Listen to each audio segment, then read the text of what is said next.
મારી દીધો કે આજ કોઈનું ખોટું થઈ ગયું ભગવાનને કહેવાનું કે કાયદ વાદા મનજેન્દ્રિયા પુણ્યાત્મના પ્રકૃતિ સુવરાવા કરોમિ યદ્યત સકલમ પરસ્મે નારાયણાયતિ સમર્પયામિ હે ભગવાન આ બધું તને અર્પણ તે મારી પાસે કરાવ્યું છે અને મેં કર્યું છે જ્યારે આવો ભાવ થાય તો ભગવાન આપને પાપમાંથી મુક્ત કરી દે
ભગવાનની ભક્તિ બહુ કરી પણ અહીંયા હવે ભીષ્મ પિતામહે શરૂઆત ક્યાંથી કરી ઇતિમતિ ઇતિ શબ્દથી શરૂઆત કરી ઇતિ ક્યારે બોલાય જ્યારે પૂરું થવાનું હોય ત્યારે તમે સત્યનારાયણની કથા સાંભળવા જાવ ને ત્યારે સાંભળજો પેલો જે પૂરો થાય ને એટલે તરત કે ઇતિ શ્રી સ્કંદ પુરાણે દેવા ખંડે સત્યનારાયણ કથાએ પ્રથમો અધ્યાય સંપૂર્ણ ઇતિ પૂરી કરવાની વાત છે અને અહીંયા ભીષ્મ પિતામહે ઇતિથી શરૂઆત કરીને કીધું ભીષ્મ પિતામહ કે હે કાળિયા હવે આ છેલ્લી તારી સ્તુતિ છે હવે હું તારી સ્તુતિ નહીં કરું હવે તો તારા ધામમાં તારે મને લઈ જવાનું છે કારણ કે તે વચન આપ્યું છે અને ભગવાનની સ્તુતિ કરી અને છેલ્લે કહી દીધું વિભૂત ભેદ મોહ છેલ્લો શબ્દ છે સ્તુતિનો વિભૂત ભેદ મોહ મારા ભેદ અને મોહ ભાંગી ગયા છે ભગવાન અને જ્યારે મોહનો ક્ષય થાય ત્યારે મોક્ષ થાય મોહ ક્ષયથી મોક્ષ તો ભગવાને જ્યારે ભીષ્મ પિતામહની સ્તુતિ સાંભળી એટલે તરત જ ભગવાન ઉપર સ્તુતિથી પ્રસન્ન થઈ અને કૃપા દ્રષ્ટિ કરી છે આવો આપણે પણ ભગવાન પાસે માગીએ કે ભગવાન જ્યારે અંત સમય આવે ત્યારે લઈ જાજે તારા ધામમાં અને ત્યાં સુધીમાં આરતીની તૈયારી કરો આપણે હવે કથાનું સત્ર પૂરું કરશું આગળની કથા આવતા દિવસે કરશું બોલો દ્વારિકાધીશ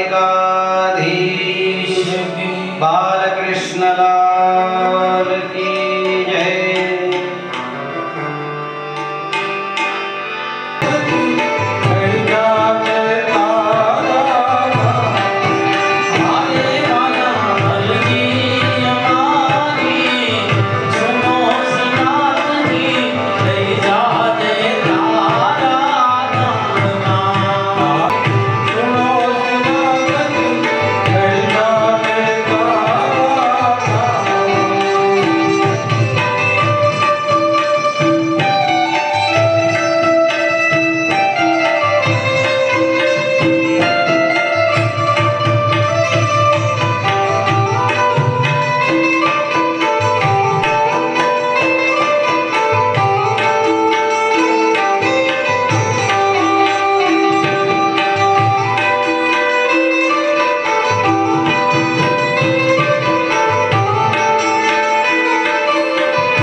पुतानि गतानि सर्वण्य चन्द्र प्रदक्षिणाञ्जले जले देवाभिवन्दनम्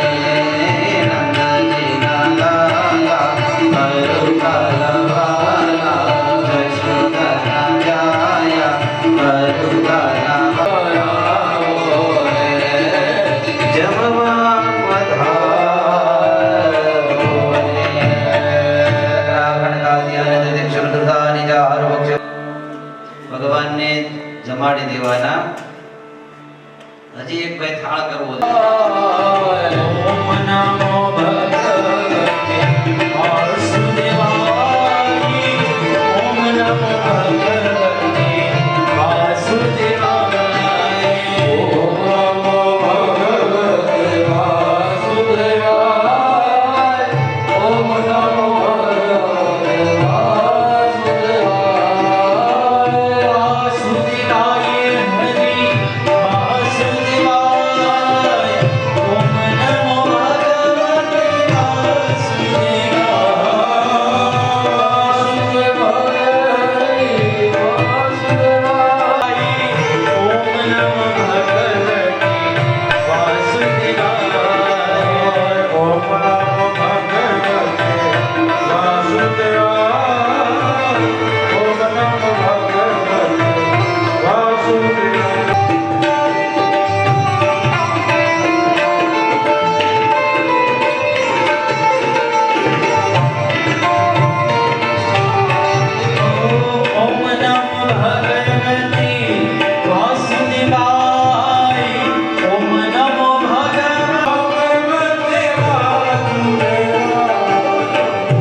भरतखंडे जम्बूद्वीपे आर्यावर्तंगत क्षेत्रेण हरिद्वार क्षेत्रेण आचनादिने यथाशक्ति भक्ति अनुसारेण संदेश विशिष्टाय शुभ पुण्यतिथो काश्यप गोत्रस्य તમારી અટકનો ઉચ્ચાર કરી દેવાનો આચનાદિને પછી નામ ભોજનમ ગણપતિ આવાદિ સાપતિ દેવતા નામ ભોજનમ અધિપતક આવશ્યક દેવતા નામ ભોજનમ અધિકૃષ્ણમ તેન કર્માંગ દેવતા પ્રેયદા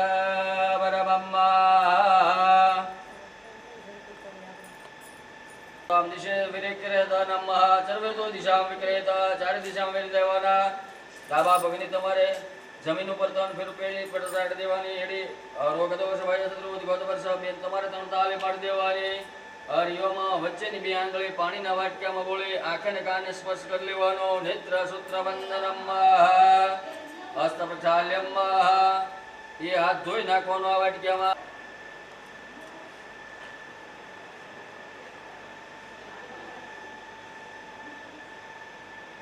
हरे ओम आत्मा पुरुष राखे ने कृष्ण परमात्मा नु ध्यान धरी जावे मुरारी एला तनारा यड़वा सुदेवा दिवहे विवस्वा मृत में तो देवा गोविंद दामो दरवा दवेदी बाल कृष्ण परमात्मा ने नमः ध्यान करवा देवता બધા ભગવાન નું ધ્યાન ધરી જવાનું લોકાભિરાવા મરણ રંગ ધીરામ राजेव नेत्रम रघुनाथ वंशम कारुण्य रूपम धरावी देवाना हरि ओम એને બે ચારે દિશામાં ચાટલા કરી દેવાના પૂર્વે ઋગ્વેદાય નમઃ દક્ષિણે યજુર્વેદાય નમઃ પશ્ચિમે સામવેદાય નમઃ ઉત્તરે ધર્વેદાય નમઃ કળશની મધ્યે અમતે વરુણાય નમઃ વરુણમ પૂજયામિ कलश समुखे विष्णु कंठरुद्र मूलरुद्र मध्य मातृगुणा कुशुद्ध सागरा सर्व सप्त दिव्य सुंदरा ऋग्वेद सुर सामत गंगे जमुना जय भगवतावरी नर प्रजन्य ब्रह्मांड ફેરવી અને મૂકી દેવાની કે ભાઈ સૂર્યનારાયણ ભગવાનના કિરણો બધી નદીઓમાં પડે ગંગા યમુના સરસ્વતી કારણ કે ભગવાનની પૂજા કરવી હોય તો બધી નદીઓના નિકાક્ષ સભાય વ્યંદર સુદેતિ પવિત્રીકરણમ મહાપવિત્રાંતૈનઃ हरि ओम भगवतां प्रकपादो शुभभूतां प्रसादं दैत्य भादुते प्रकपादो से हा બધા ભગવાન ઉપર ચડા પંચ નદિયા સરસ્વતી સરસ્વતી પંચદાસુ દેશે ભવત સરિતા મિલિત પંચામૃત સ્નાનમ સમર્પયામિ પય ઘૃતમ ચૈવ મધુ શર્કરાયુધમ પંચામૃતમ યા નિત્યમ સ્નાનાર્થમ પ્રતિગૃહીતામ પુત્ર વિનાયકમ કદાવા સમાયકામાર્થ સિદ્ધે પ્રથમમ વક્રતુંડં ચ એકદંત દ્વિતીયકમ લંબોદરમ પંચમમ ષષ્ઠમ કૃતાયમ सप्तम राजेन्द्र धूमवर्णम तथा चमम नवमं बालचंद्रम दशमं विनायकम एकादशम गणपति द्वादशम दुःखदाननः तरमनममृकद्भद्राय नीताय प्रणदास्म शरणागत दीनार्थ परित्राणपरायणे सर्वजाते हरे देवी नारायणे नमो तुते आत्मन कुलदेवी नमो नमः मोमय देवी नमो नमः ध्यानं समर्पयामि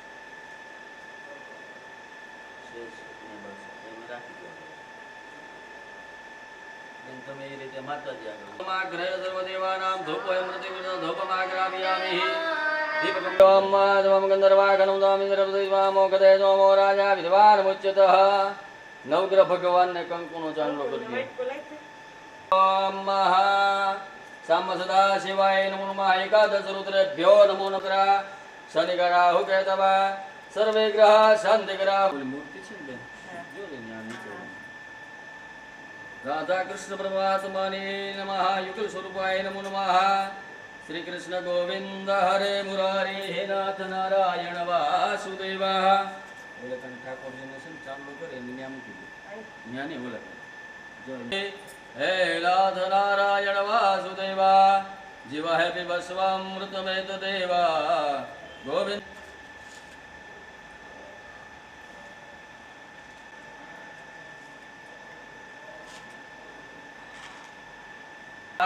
समानाय स्वाहा दुर्गे देवी नमो तुते नमो दुर्गा समितम आत्मन कुल देवी मोमाय देवी नमो नमः सोनल माताय नमो नमः मुगल माताय नमो नमः मेलडी माताय नमो नमः एकदंतरेण मंत्रेण ध्यान पुष्पाणिं समर्पयामि माताजीना चरणમાં બેઠા બેઠા ને તે પધરાવી દેવાના હરિ ઓમ ये कोई मतलब बदे एक ने મૂકી દે હા એ હું છે પાંકડી કરી પિતૃ બરાબર કોઈ પણ પિતૃ હોય અને આશા દર્શના હોય તો બધા ભગવાનની પ્રાર્થના કરવાની વિષ્ણુ પરમાત્માને કે સમગ્ર પિતૃઓનો ઉદ્ધાર થાય એવી પ્રાર્થના કરી જવાને. હરિ ઓમ અનાદિનો દેવ શંખચક્ર ગદાધરાક્ષય પુંડરીકાક્ષ પિતૃમોક્ષ વ્રતો ભવ ગમે તે સ્વરૂપે પિતૃમોક્ષ વ્રતો ભવ વિશ્વાનિ દેવ સવિતુર્દુરિતા નિપરા પ્રકૃતિપુત્રાય નીતાય પ્રણતાસ્મિ શરણાગત દિનાર્દઃ પરિત્રણાપરાયણે સર્વધા તેરે દેવી નારાયણે નમોતુ તે.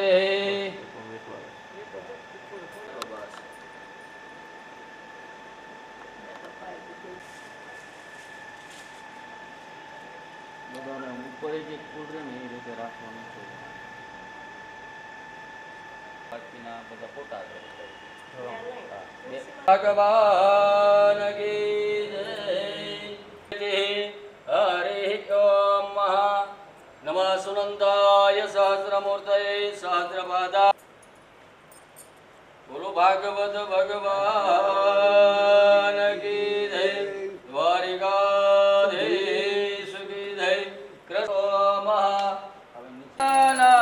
કાળા મેઠે મોરલે વાળા મેઠે મોરલે વાળા ગોપીના પ્યારા. ઓમ જય કાના કાળા કામણ ગારા કાન કામણ બહુ કીધા વલ કામણ બહુ કીધા. માખણ ચોરે મોહન માખણ ચોરે મોહન દિન ચોરે લીધા. ઓમ જય કાના કાળા નંદ યશોદા ઘેર વૈકુંઠ ઉતાર્યું વલ વૈકુંઠ ઉતાર્યું. કાલે અમરદન કીધા કાલે અમરદન કીધા ગાયો ને સારી. ઓમ જય કાના કાલા ગુણ તણો તુજ પાર કેમે નહીં આવે પ્રભુ કેમે પુનિત સુગુણ ગાવે. ઓમ જય કાના કાળા. ઇન્દ્રનો ગર્વ ઉતાર્યો ઇન્દ્રનો ગર્વ ઉતાર્યો જય જય ગિરધારી. ઓમ જય કાના કાળા ગરુડ ગૌરમ ગરુડાવતારમ સંવારી સહિતમ નમામિ. મંગલમ ભગવાન વિષ્ણુ મંગલમ ગરુડધ્વજ મંગલમ મુંડકાક્ષ મંગલાય તનો હરિ સર્વ મંગલ માંગલ્યાભિવંદનમ. દાબાત માટી રાખી જમણાથી બધા ભગવાન આપી દેવાની. હરિ ઓમ દેવતાભિવંદનમ. આમે પણ ભગવાન આપી દેવાની બધી આરતી.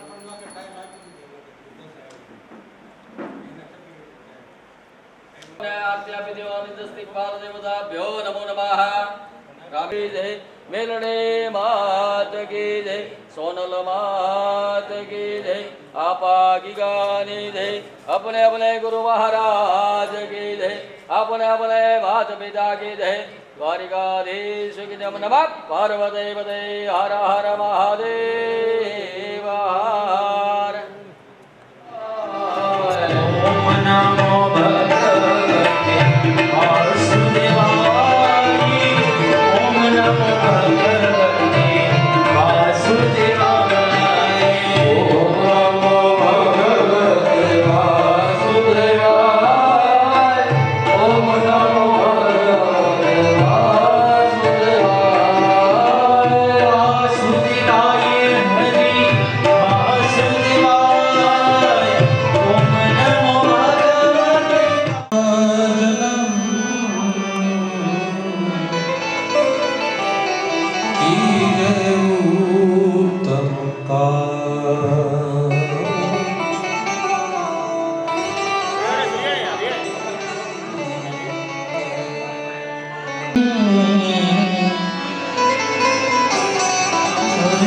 पद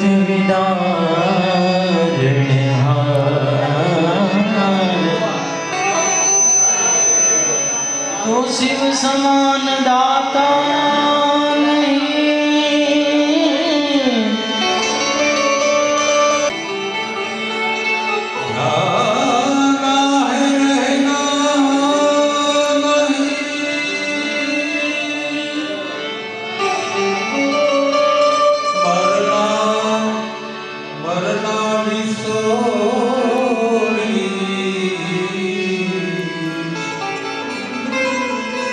अरे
जय जय श्री राधिका, जय जय नंद कुमार, जय जय गोपी गोप सब, मम उर करो विहार।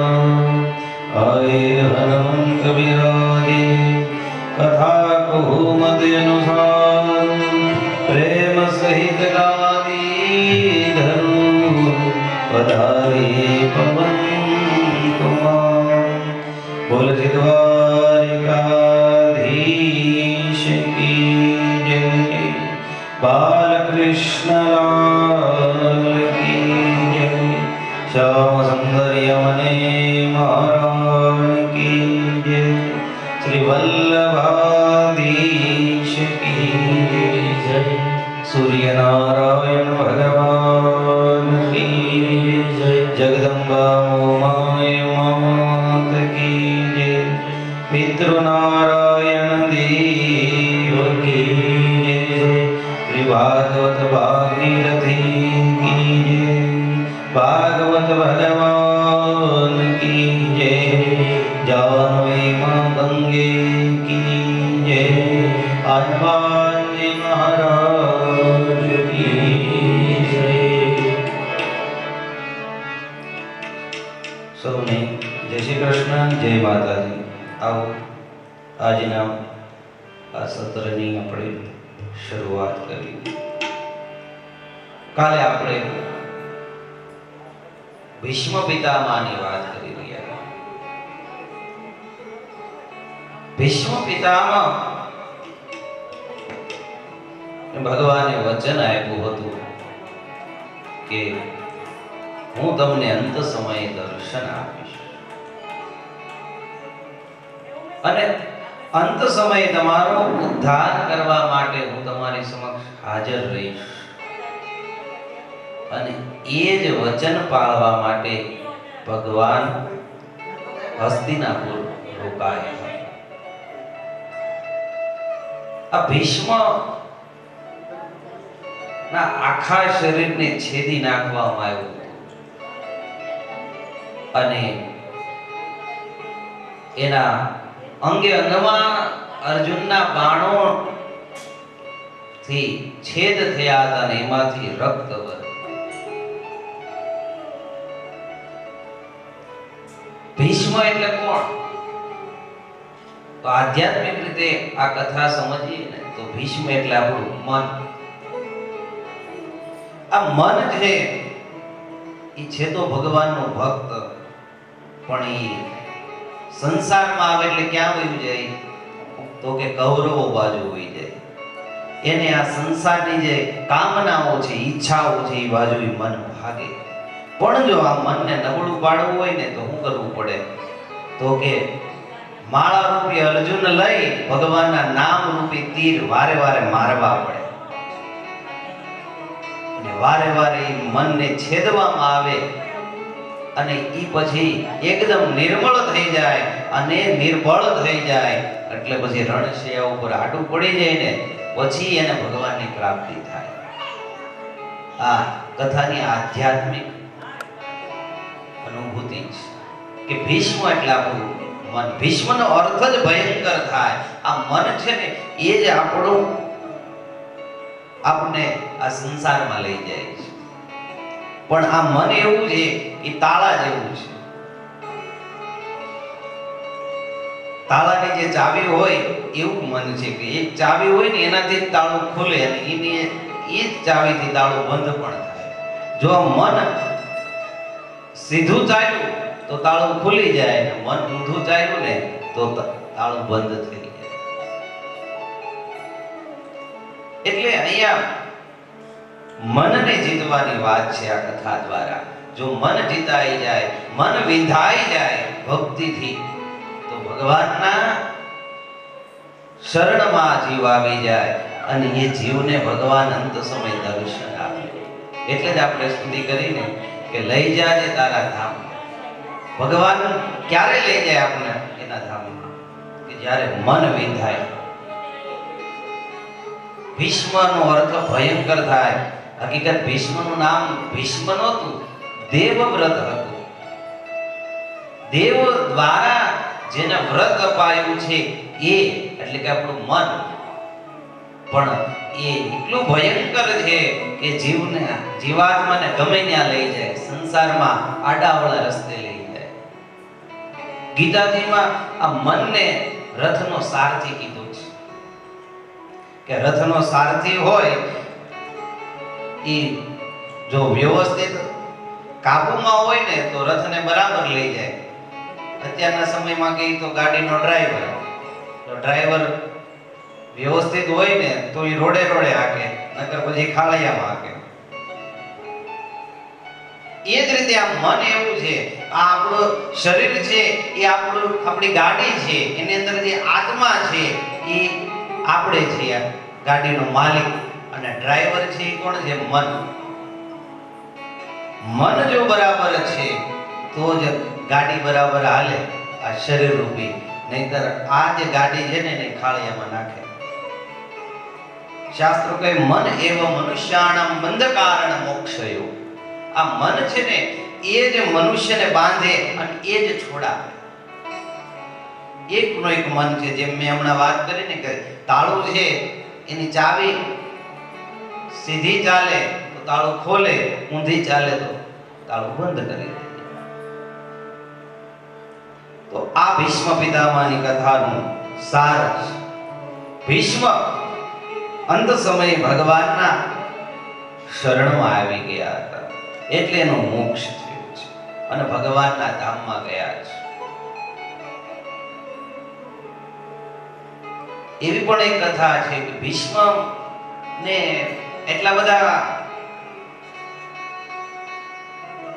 દુઃખ કેમ સહન કરવા પડે? તો કે પૂર્વજન્મમાં એક રાજા હતા અને એને ભૂલથી એક સાપને રસ્તામાં પડ્યો હતો.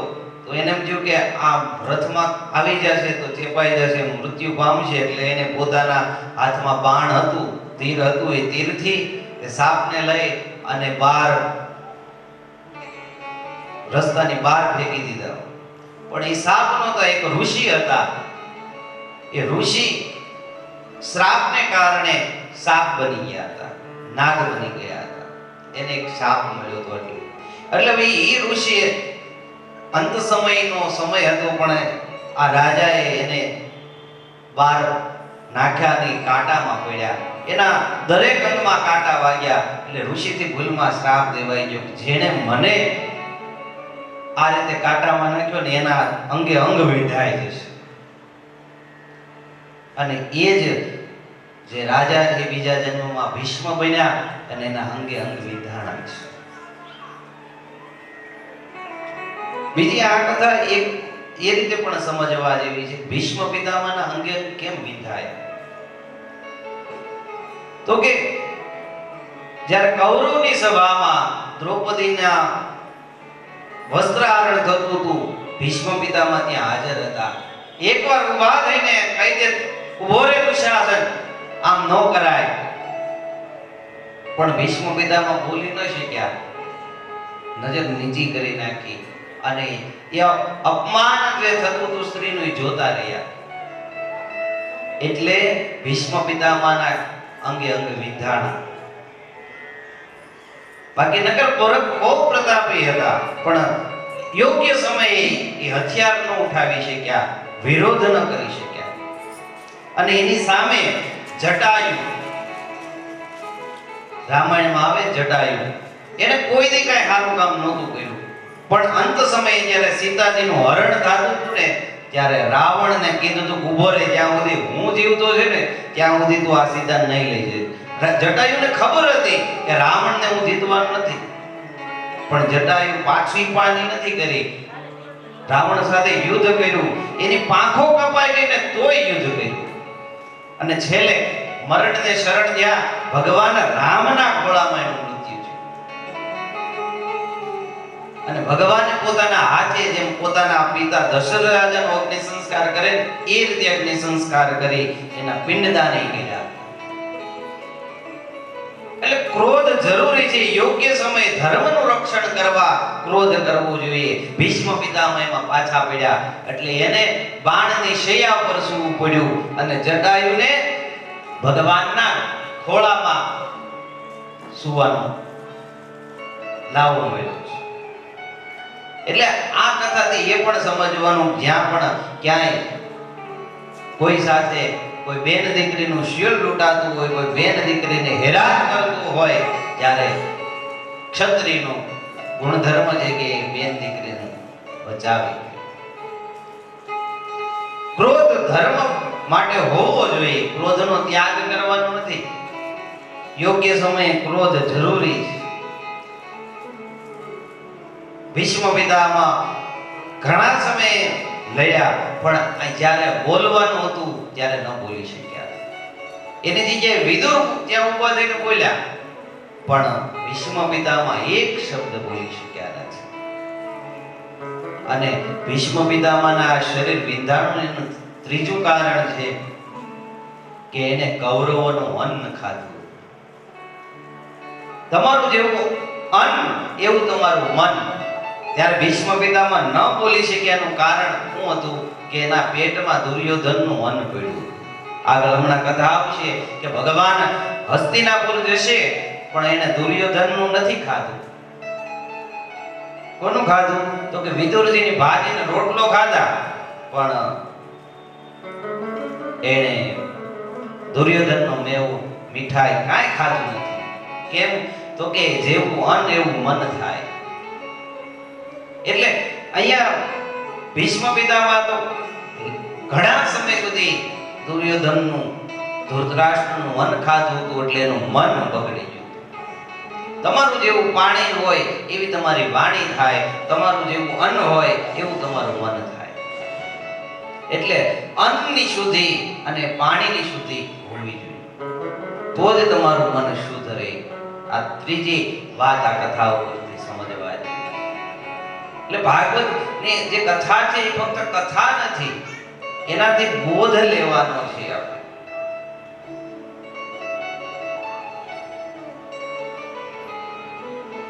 ભીષ્મ પિતામહ સ્વધામ ગયા એટલે પાંડવો એમને અગ્નિ સંસ્કાર કર્યા, એમની ઉત્તર ક્રિયા ભગવાને એના પિંડદાન વગેરે કરાવરાયું. અને યુધિષ્ઠિર મહારાજનો રાજ્યાભિષેક થઈ ગયો હતો, એમને ધર્મથી શાસન કરવાનું કહ્યું.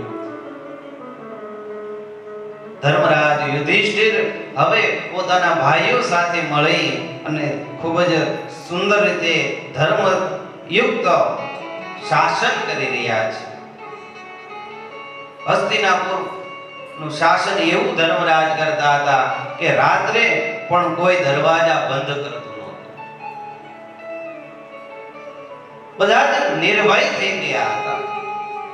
એટલું ધર્મથી શાસન થતું હતું. ચોરો, ડાકુ વગેરે તો ક્યાંય ગુમ થઈ ગયા હતા. પ્રજા એકદમ સુખી થઈ ગઈ હતી. કોઈને પણ કોઈ પણ પ્રકારનું દુઃખ હસ્તિનાપુરમાં નહોતું. હવે ભગવાન ફરીથી દ્વારકા જવા તૈયાર થયા છે. ભગવાન દ્વારકાધીશ ફરીથી હવે પાંડવોને કહે છે કે હે પ્રભુ, પાંડવો હવે મને મારા ઘરે જવા દો. તમારા પ્રેમને કારણે હું ઘણો સમય પાછો રોકાયો, પણ હવે મારે મારા દ્વારિકામાં જવું છે. ત્યાં પણ ઘણા ઉપદ્રવો થઈ રહ્યા છે. કાશી રાજ જેવા મારા દ્વારિકા ઉપર આક્રમણ કરી રહ્યા છે. પ્રદ્યુમ્ન ને અનિરુદ્ધને લડી તો રહ્યા છે, પણ હું જાઉં તો ત્યાં વધારે ઉપદ્રવ નહીં થાય, એટલે મને જવા દો. ખૂબ ભારે હૈયે ભગવાન દ્વારકાધીશ ને વળાવવા પાંડવો તૈયાર થયા છે.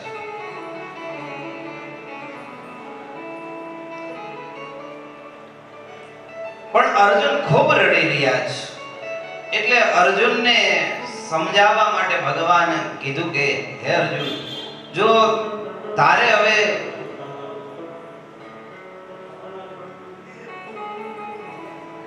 જવું હોય તો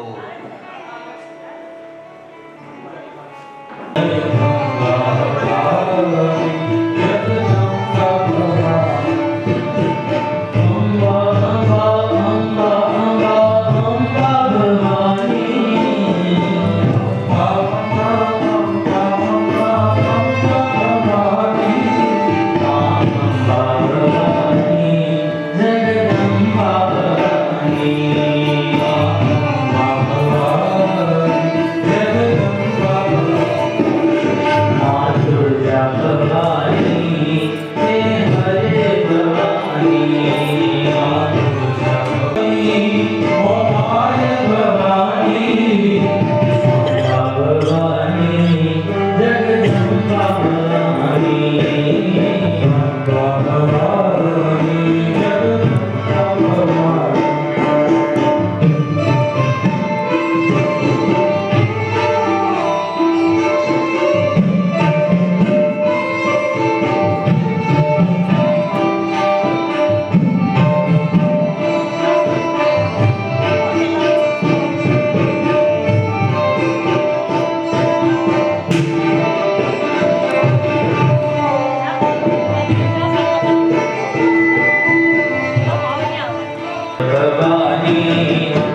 સુરવી ઠંડી અવતારી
તોડા